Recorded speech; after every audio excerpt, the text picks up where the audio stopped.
On June 28, 1971, a man called Elon Reeve Musk was born in Pretoria, the capital city of South Africa. Musk, as many of us have come to know him, is the son of a rather controversial retired South African politician, electromechanical engineer, pilot, sailor, consultant and property developer, and who co-owned a Zambian emerald mine.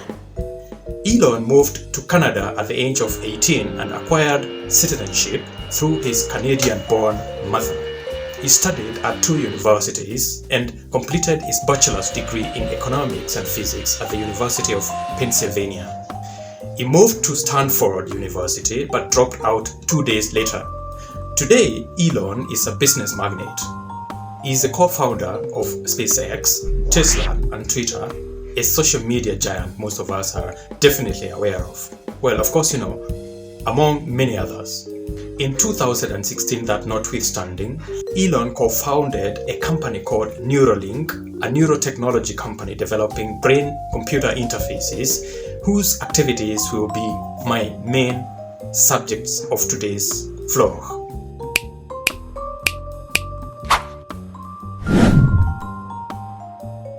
Welcome to my channel. My name is Victor, the author of the Fire Soldier series of novels. Ladies and gentlemen, Neuralink undertakes to create a generalized brain interface to restore autonomy to those with unmet medical needs. In fact, Neuralink has indeed created a brain-computer interface that is fully implantable, cosmetically invisible.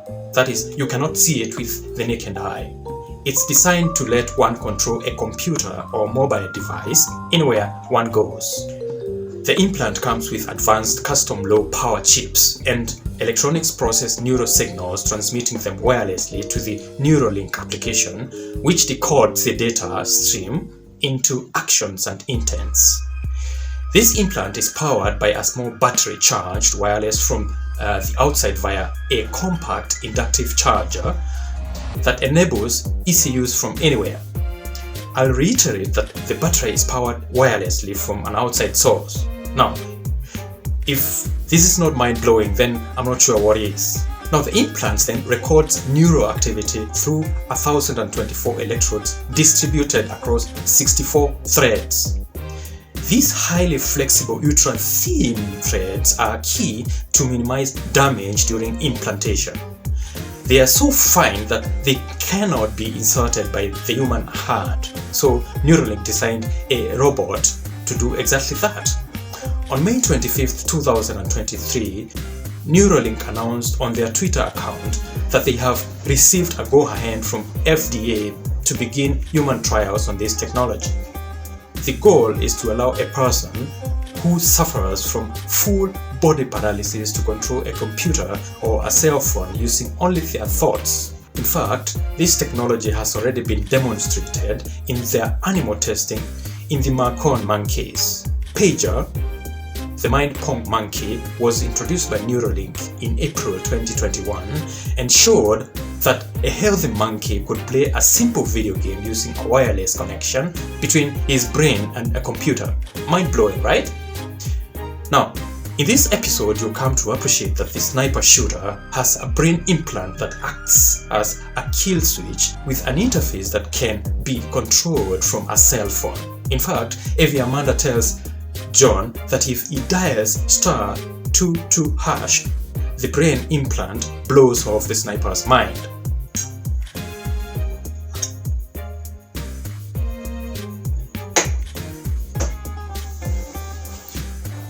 Sometimes when you are completely smitten by somebody, it's hard to see through the bullshit.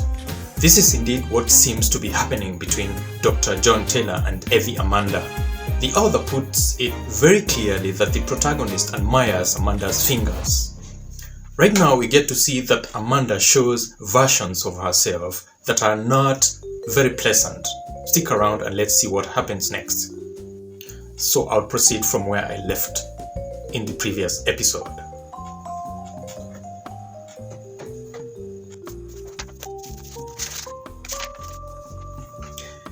They all knew it had been watched.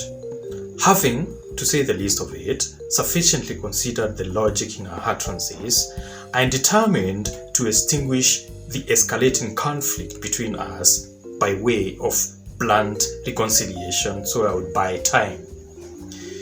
Eventually, she had entrusted me with great intelligence. The least I could do in exchange was to return a favor of the same kind. If you'll excuse me, Amanda, I shifted my .600 to the left hand and started up the cinema hall staircase. Let's cut the crap. Take care and don't screw up. John, she whispered. I stopped short, surveying her with devouring anticipation. Then I turned. She drew her cell phone and tossed it to me. Careful, John, she said. Employ that cell to jam his PIR. The motion sensor he carries with him is rated at 3 milliamperes at 12 volts with 3 times EOL resistors. Press *22#. You trigger a short circuit.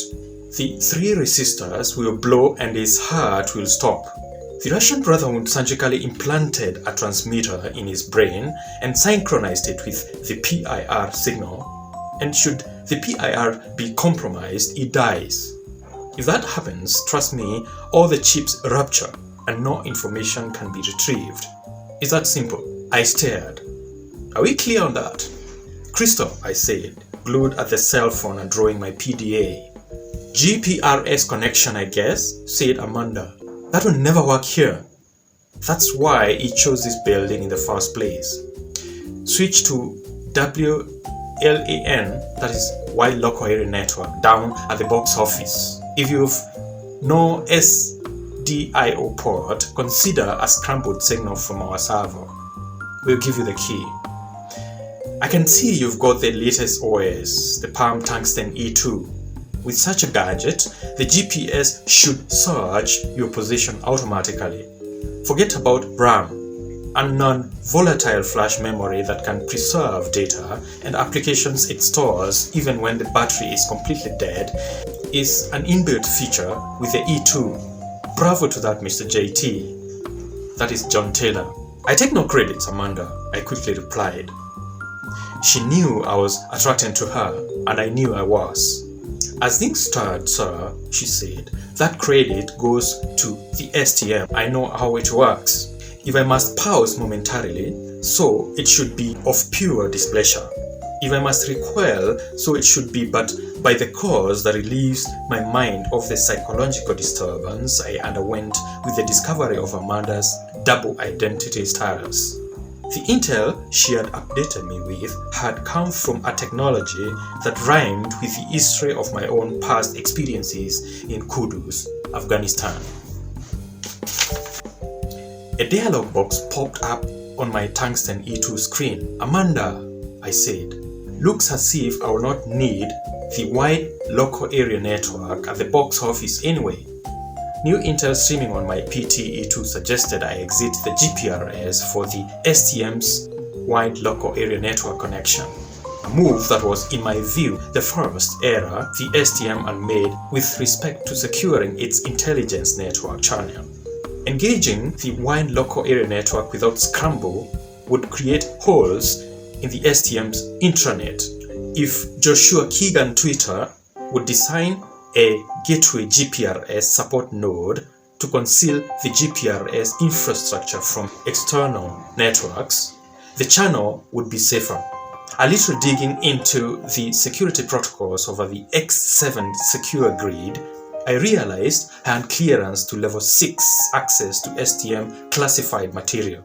Real-time updates on the German security deployment grid, into which STM analysts in Afghanistan had hacked, indicated that a level 5 interagency alert had been initiated and that the top priority was to capture John Silverstein, the very same idiot who I had the honor of implicit company. I made to the exit door and curled up a flight of staircase to the 5th floor. On the 9th step, I turned left. There, a little door appeared before me. It led into a narrow tunnel out across the lavatory to the rooftop. I held the knob and turned it anti-clockwise. On its clicking open, I pushed the door slightly and peeped through. "John!" I called out loud. No answer. So, ladies and gentlemen, that marks the end of today's episode. Please hit the subscribe button below to support the channel. Just before I leave, I'll reiterate one thing. That sometimes when you're smitten by somebody, it's hard to see through the bullshit. Every clown has a silver lining. Goodbye up until episode number 39.